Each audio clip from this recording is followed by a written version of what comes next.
Ani žádný muži v mém životě. Nikdy jsem nic takového nezažila.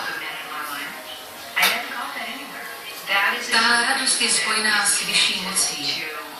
A na svém autě mám nálepku bez jemu spolumyslec.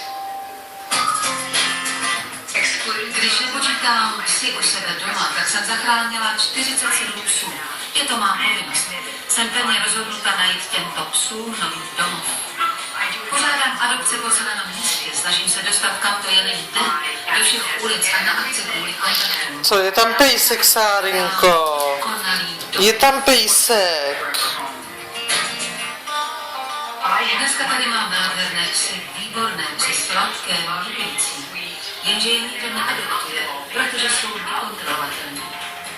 Klíně, pouštěm vás, nekousejí.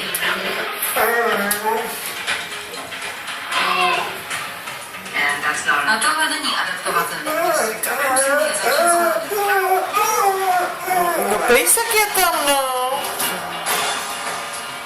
Jennifer na začátku vyhledala Cezarovu pomoc, protože chce najít domov pro nekontrolovatelné psy, ale u většiny Cezarových klientů je kámen úrazu doma.